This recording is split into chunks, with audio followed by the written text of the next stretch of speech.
Hello student, मैं doctor Nitesh Gupta एक बार पुनः आपका अपने यूट्यूब चैनल में स्वागत करता हूं। स्टूडेंट, यहां पर सेकंड चैप्टर 12th क्लास का स्टार्ट किया है और उस चैप्टर में मैंने स्थिर वैद्युत विभव तथा धारिता दो भागों में ये चैप्टर डिवाइड है।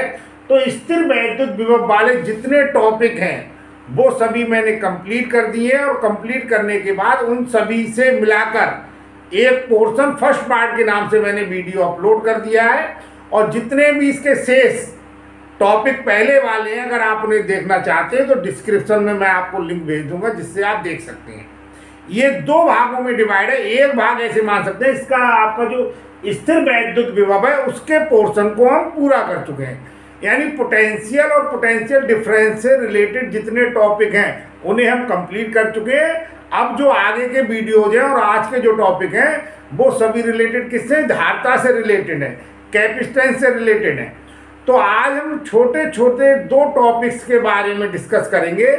एक तो इनमें धारिता, वैद्युत धारिता, इलेक्ट्रिकल कैपेसिटेंस, और एक है संधारित्र जिसे क्या कहते हैं, कैपेसिटर। तो आप वीडियो में अंत तक मेरे साथ बने रहिएगा। और ये जो टॉपिक हैं ये दोनों टॉपिक समझने की दृष्टि से महत्वपूर्ण इसलिए हैं, छोटे टॉपिक होने के साथ साथ इन सभी का उपयोग जो है वो इस चैप्टर के अगले जो टॉपिक्स हैं उनमें होना है। तो देखिए, सबसे पहला इसका जो टॉपिक है, आप जरा ध्यान दीजिए, पहला टॉपिक है वैद्युत धारिता। धारिता शब्द आप समझ रहे होंगे, धारिता क्या है। धारिता बना है धारण करने से, और धारण का मतलब क्या है, ग्रहण करने से। तो जो आप जानते हैं पदार्थ है दो कैटेगरी में होते हैं, उनमें से एक कैटेगरी क्या है, चालक। तो कोई चालक है उसे हम क्या कर सकते हैं, आवेशित कर सकते हैं, आवेश दे सकते हैं। तो किसी चालक के द्वारा आवेश को ग्रहण करने की, इकट्ठा करने की जो क्षमता होती है उसे हम क्या कहते हैं, धारिता कहते हैं। अब ये धारिता का क्या होगा, मैंने आपको पहले भी बताया है। ये तो हो गया धारिता का एक प्रकार से अभिप्राय है, ये परिभाषा नहीं हुई, ये केवल धारिता का क्या अर्थ है। तो किसी चालक के द्वारा आवेश को ग्रहण करने की जो क्षमता है उसे हम क्या कहते हैं, धारिता कहते हैं। तो आप देखिए किस तरीके से, ये तो मैंने आपको बताया इसका अर्थ हो गया। अगर हम इसकी डेफिनेशन देना चाहें, यदि किसी चालक को हम एक आवेश दे रहे हैं और चालक को आवेश देने पर उसके विभव में क्या होती है, वृद्धि होती है। तो हम ये सबसे पहले ले रहे हैं, और किसी चालक को क्या दे रहे हैं, हम क्यू आवेश दे रहे हैं, और क्यू आवेश को देने पर उसके विभव में होने वाली वृद्धि क्या है, बी है। तब आप देखिए क्या निष्कर्ष निकल के आता है, यदि किसी चालक को स्मॉल क्यू आवेश देने पर उसके विभव में होने वाली वृद्धि v है, तब Q जो प्रोपोर्शनल होता है वो किसके होता है, V के होता है। यानी आप ऐसे यहां से जो रिजल्ट निकल रहा है या जो मैंने लिखा है उससे आप समझें, किसी चालक को जैसे जैसे हम दिए गए आवेश की मात्रा के मान को बढ़ाते रहेंगे, उसका जो पोटेंशियल है जिसे हम विभव कहते हैं, विभव के मान में लगातार क्या होगी, वृद्धि होती रहेगी। तो जिस रेशियो में, जिस अनुपात में हम ऐसे मान लें उसे आवेश देते रहेंगे, उसी अनुपात में उसके विभव का मान बढ़ता रहेगा। तो दिया गया जो आवेश है वो डायरेक्टली प्रोपोर्शनल किसके होता है, V के। अब जब भी हम प्रोपोर्शनल का साइन हटाते हैं, मैंने आपको बताया कई बार, प्रोपोर्शनल का साइन हटा के हम इक्वल का साइन लगाते हैं तो हम कोई ना कोई कांस्टेंट लेते हैं। यहाँ पर जो कांस्टेंट लेते हैं हम V बराबर कैपिटल C लेते हैं। तो Q बराबर क्या हो गया, Q बराबर हो गया CV, और यहाँ पर C क्या है, नियतांक है, और इसी नियतांक को हम चालक की क्या करते हैं, वैद्युत धारिता कहते हैं। जहां लिखता जा रहा हूं मैं, जहां कैपिटल C एक नियतांक है,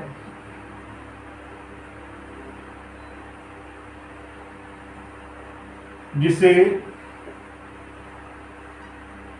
चालक की धारिता कहते हैं। अब यहां से देखिए वैद्युत धारिता की हम डेफिनेशन लिखेंगे। यहां से C बराबर क्या हो जाएगा, C बराबर Q/V। तो हम कह सकते हैं किसी चालक को दिए गए आवेश और चालक के विभव में होने वाली वृद्धि के अनुपात को हम क्या कहते हैं, किसी चालक की धारिता कहते हैं। C बराबर Q/V। Q क्या है, आवेश है, और V क्या है, विभव है।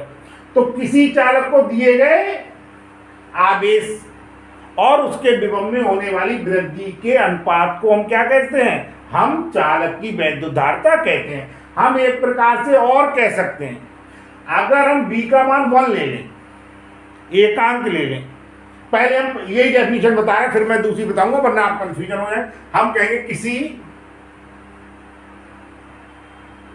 चालक को दिए गए आवेश तथा उसके विभव में होने वाली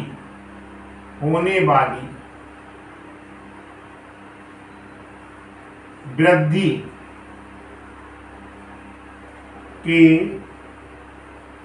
अनुपात को चालक की धारिता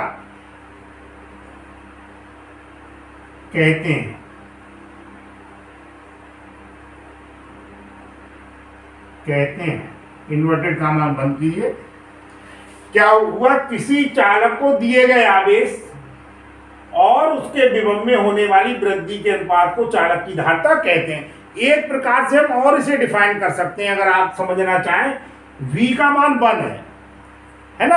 अगर V का मान 1 है तो C बराबर किसके हो जाए, Q के।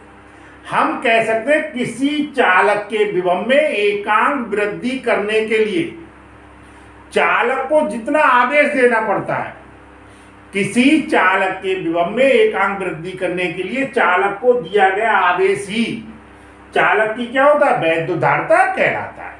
इस तरीके से हम डिफाइन कर सकते हैं जैसे हम बाकी क्वांटिटीज को करते हैं। अब हमारे इसके मात्रक की बात करें तो मात्रक आप देखिए C बराबर क्या होता है, C बराबर है Q/V। Q का क्या होता है, कूलम, और V का क्या होता है, वोल्ट। तो इसका मात्रक एक तो क्या, इसका मात्रक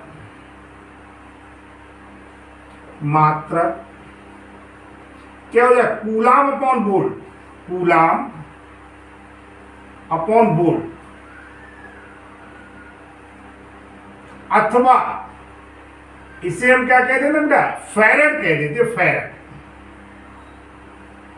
फैरड होता है। तो इसका मात्रक कूलम अपॉन वोल्ट, जिसे हम क्या कॉमन कह देते, फैरड होता है। अब आप देखिए इसका विमीय सूत्र की हम बात कर रहे हैं। विमीय सूत्र क्या होता है, देखिए विमीय सूत्र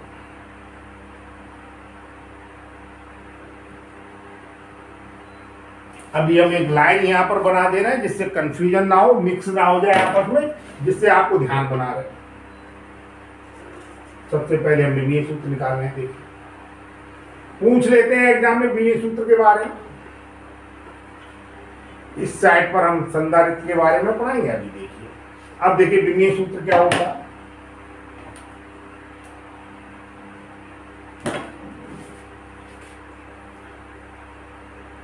यहां से हम स्टार्ट करेंगे। C बराबर क्या है, C बराबर Q/V। C बराबर Q/V। आप देखिए C बराबर Q क्या हो गया, कूलम, अपॉन क्या हो गया, वोल्ट। अब वोल्ट क्या है, विभव है या विभवांतर है। वैसे यहां पर क्या है, विभव है।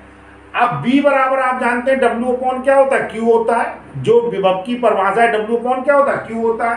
तो वोल्ट को हम लिख सकते हैं कूलम अपॉन वोल्ट को हम लिख सकते हैं joule upon coulomb. Coulomb C बराबर कूलम ऊपर पहुंचे कूलम स्क्वायर, विमीय सूत्र लिख रहे हैं आप ध्यान दीजिए, कूलम स्क्वायर अपॉन क्या हो गया जूल। कूलम आप जानते हैं आवेश का मात्रक है, तो Q बराबर क्या होता है IT होता है, इसे हम क्या लिख सकते हैं ampere, ampere into second square. और जूल आप लोग जानते हैं क्या है, कार्य का मात्रक है, तो जूल बराबर क्या होता है W बराबर आप लोग जानते हैं W बराबर F इंटू डी होता है। यानी अगर हम W को लिखना चाहें F इंटू डी लिख सकते हैं, ऐसे हम मान सकते हैं जूल को अगर लिखना चाहें तो न्यूटन इंटू मीटर भी लिख सकते हैं। तो ये हो जाएंगे न्यूटन इंटू मीटर। अब लिखते हैं, देखिए एम्पियर के लिए क्या आएगा ये, सेकंड के लिए क्या आएगा T,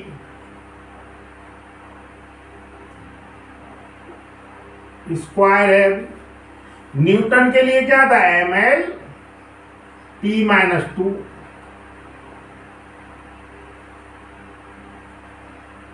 और ये क्या हो गया, ये हो गया है। अब देखिए m ऊपर गया तो क्या हो गया m-1, m-1, l क्या हो गया, l हो गया 2 ऊपर जाके -2, l-2। T आप देखिए यहां से तो T2 तो यहां पर है, माइनस वाला यहां पहुंच गया, तो क्या हो गया T4, और A क्या हो जाएगा, तो इसका विमीय सूत्र हो जाएगा m-1 l-2 T4 A2, ये इसका विमीय सूत्र हो गया। अगर 1 फैराड की परिभाषा पूछ ले, जैसे हम कहना चाहें 1 फैराड की परिभाषा क्या होगी, तो यहां से हम देख सकते हैं 1 फैराड को अगर हम डिफाइन करना चाहें, हम कह सकते हैं किसी चालक के 1 कूलम आवेश देने पर अगर उसके विभव में होने वाली वृद्धि का मान 1 वोल्ट है, तो उस चालक की धारिता क्या होगी, 1 फैराड होगी। ठीक है, C बराबर Q अपॉन V से हम डिफाइन कर सकते हैं। हम कह सकते हैं किसी चालक को 1 कूलम आवेश देने पर यदि उसके विभव में होने वाली जो वृद्धि है वो कितनी है, 1 वोल्ट है, तो चालक की जो धारिता होगी वो कितनी होगी, चालक की धारिता 1 फैराड होगी। तो ये तो हो गया वैद्युत धारिता के बारे में। अब वैद्युत धारिता से आगे जब हम बढ़ रहे हैं तो एक टॉपिक मैंने आपको बताया कौन सा, संधारित्र है। तो संधारित्र क्या होता है इसके बारे में समझ लें। संधारित्र वास्तव में क्या है, संधारित्र क्या है, एक प्रकार का क्या होता है, समायोजन है या युक्ति है। हम कह सकते हैं संधारित्र एक ऐसी युक्ति है, टेक्निक है, समायोजन है, जिसमें हम चालक के आकार में बिना परिवर्तन किए हुए, चालक के आकार में बिना परिवर्तन किए हुए हम क्या कर सकते हैं, इस पर आवेश की पर्याप्त मात्रा को संचित कर सकते हैं। हम ऐसे मान लें चालक कोई है और चालक के आकार में हम परिवर्तन ना करें और उस पर हम आवेश की पर्याप्त मात्रा किसी भी टेक्निक से संचित कर लें, तो इस प्रकार का जो समायोजन या युक्ति बनेगी उसी को हम क्या कहते हैं, संधारित्र कहते हैं। तो संधारित्र के बारे में हम कह सकते हैं संधारित्र एक ऐसा समायोजन है, ठीक है, जिसमें चालक के आकार में बिना परिवर्तन किए हुए चालक पर आवेश की पर्याप्त मात्रा को संचित किया जा सकता है। अब किस प्रकार से संचित करते हैं, देखिए यहां पर आप देखिए मैंने बताया किसी चालक को हम आवेश देते हैं, तो किसी चालक को आवेश देने पर उसके विभव के मान में क्या होती है, वृद्धि हो जाती है, उसी अनुपात में वृद्धि होती है। अगर हम किसी प्रकार से, ध्यान दीजिए, किसी प्रकार से हम क्या करें कि विभव के मान को कम कर दें। कैसे कम करेंगे अभी मैं आपको बताऊं। किसी प्रकार से विभव के मान को हम कम कर दें और पुनः हम क्या करेंगे, उसी विभव पर लाने के लिए हम क्या करेंगे, और आवेश देंगे, जिससे जो संचित आवेश है उसकी मात्रा का मान लगातार बढ़ता जाए। क्या मतलब है मेरा, ध्यान दीजिए, हमने पढ़ा है Q प्रोपोर्शनल B, थोड़ा ध्यान दें आप, थोड़ा न्यूमेरिकल वैल्यू के रूप में मैं आपको बता रहा हूं, थोड़ा समझने का प्रयास करें।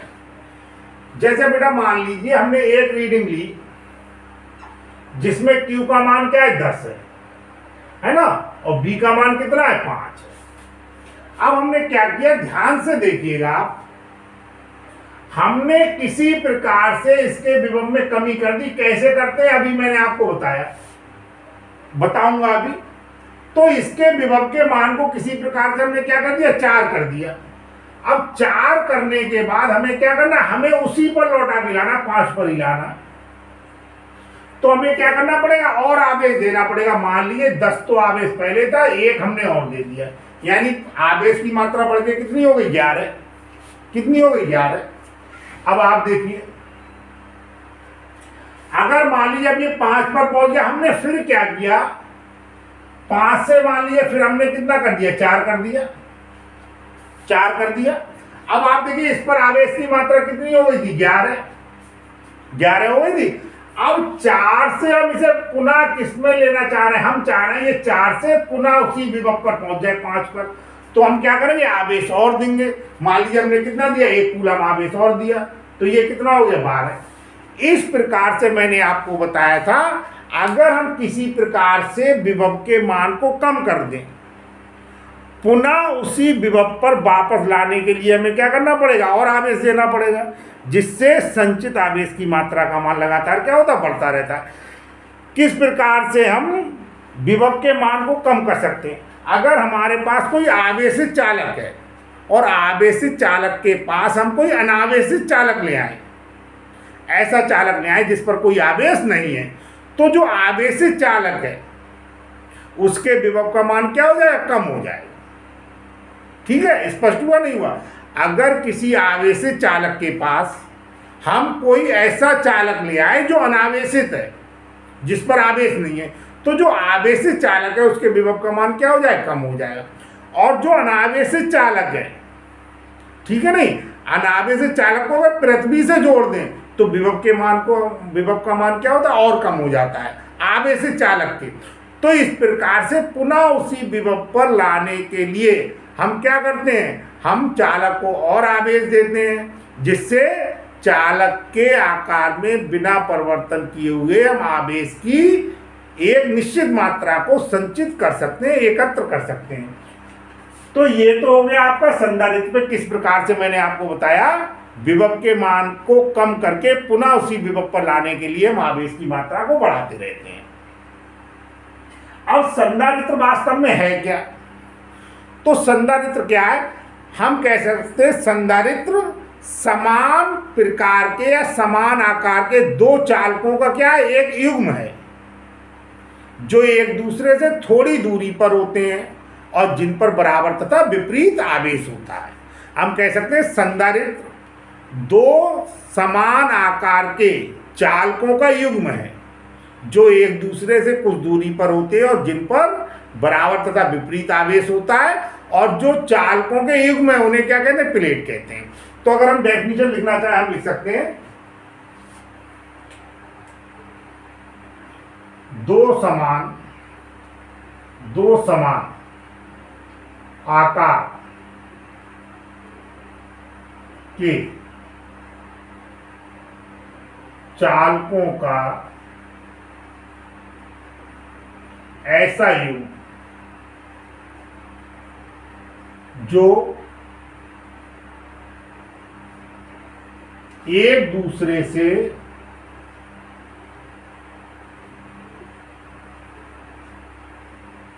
कुछ दूरी पर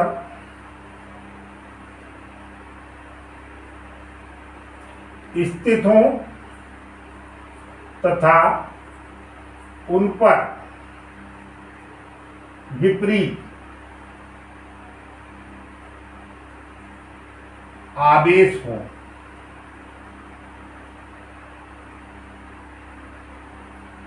कॉमा लगा के लिखें, संधारित्र कहलाता है, संधारित्र कहलाता है।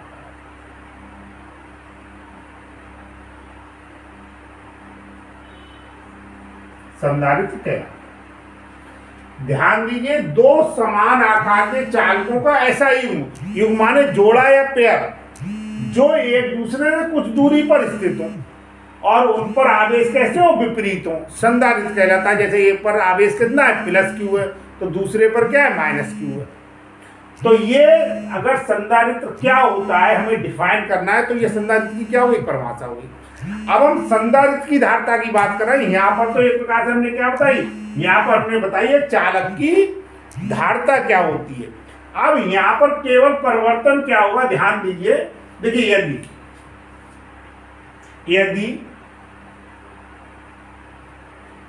चालक प्लेट, जो चालकों का युग्म होता है वो प्लेट कहलाती है। यदि चालक प्लेट पर प्लस क्यू तथा माइनस क्यू आवेश है और इनके बीच विभवांतर, अब दो हो जाएंगे ना तो विभवांतर हो जाएगा। जहां चालक के लिए हमने विभव बोला था, यहां पर दो चालकों का युग्म हो जाएगा तो क्या बन जाए, विभवांतर। यदि चालक प्लेट पर प्लस क्यू तथा माइनस क्यू आवेश है और उनके बीच विभवांतर भी है, तब संधारित्र की धारिता, संधारित्र की धारिता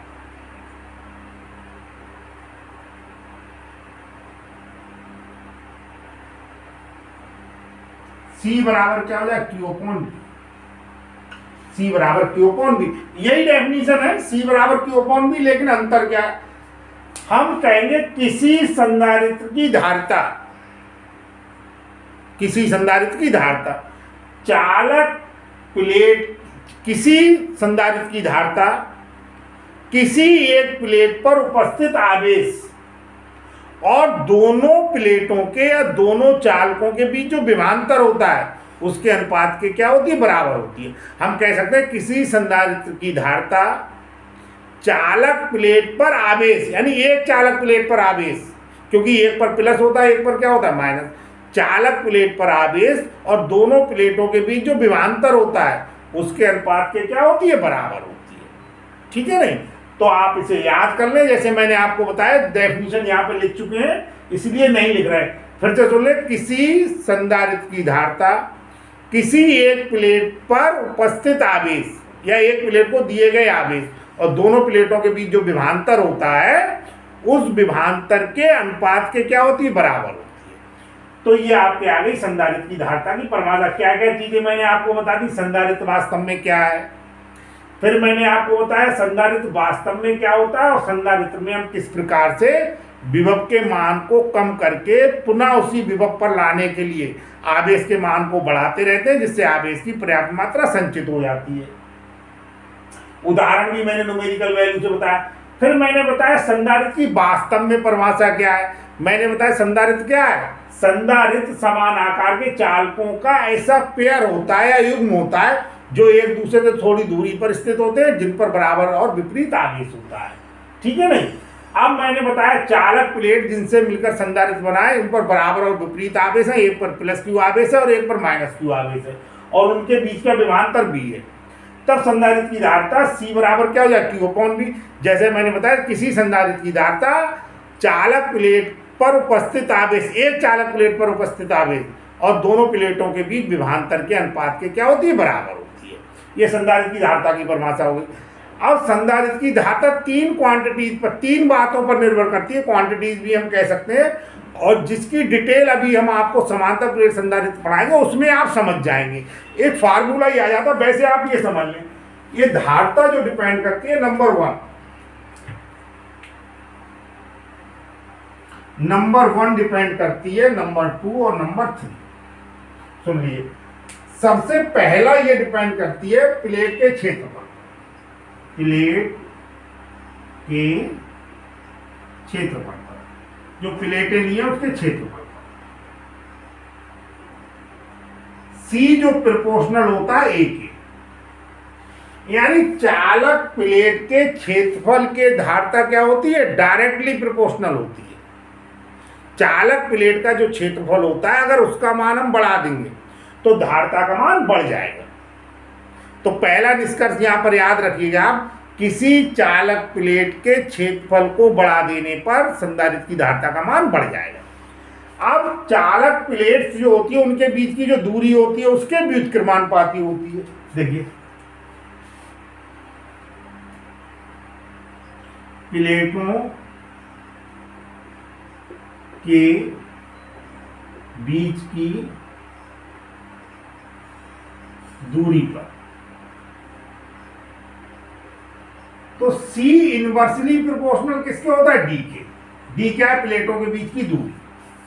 तो प्लेटों के बीच की दूरी पर इस प्रकार से निर्भर करती है। C इनवर्सली प्रोपोर्शनल D के होता है। D नीचे आ रहा है, यानी अगर चालक प्लेट्स जो ली गई है जिनसे संधारित्र बना है उनके बीच की दूरी कम कर देंगे तो धारिता का मान बढ़ जाएगा, और अगर उनके बीच की दूरी बढ़ा देंगे तो धारिता का मान क्या हो जाएगा? कम हो जाएगा। नंबर 3 डिपेंड करती है जो चालक प्लेट ली गए उनके बीच क्या है? माध्यम पर। माध्यम पर, माध्यम पर प्लेटों के बीच में लिख दे रहा हूं, प्लेटों के बीच, प्लेटों के बीच के माध्यम पर भी निर्भर करती है। तो C प्रोपोर्शनल होता है K। K क्या है? परावैद्युत पदार्थ का परावैद्युतांक है। तो अगर चालक प्लेटों के बीच कोई परावैद्युत पदार्थ भरा हुआ है तो परावैद्युत पदार्थ के भरे होने पर उसकी धारिता का मान क्या हो जाए? बढ़ जाएगा। आप ऐसे मान लें चालक प्लेटों के बीच वायु या निर्वात है, उसके स्थान पर कोई डाइलेक्ट्रिक सब्सटेंस जिसे हम कहते हैं परावैद्युत पदार्थ भर दिया जाए, तो परावैद्युत पदार्थ के भर देने पर संधारित्र की धारिता का मान बढ़ जाता है। तो 3 चीजों पर डिपेंड करता है। फिर से मैं आपको बता रहा हूं, प्लेट के क्षेत्रफल पर निर्भर करता है। अगर प्लेटों के क्षेत्रफल का मान हम बढ़ा देंगे तो धारिता का मान बढ़ जाएगा। प्लेटों के बीच की दूरी पर निर्भर करता है, लेकिन व्युत्क्रमानुपाती होता है। यदि हम प्लेटों के बीच की दूरी कम कर देंगे धारिता का मान बढ़ जाएगा, और अगर हम प्लेटों के बीच की दूरी को बढ़ा देंगे धारिता का मान कम हो जाएगा। तीसरा डिपेंड करता है माध्यम पर प्लेटों के बीच में जो भरा हुआ है। अगर हम प्लेटों के बीच में वायु या निर्वात के स्थान पर कोई परावैद्युत पदार्थ भर लें तो जो संधारित्र है उसकी धारिता का मान बढ़ेगा।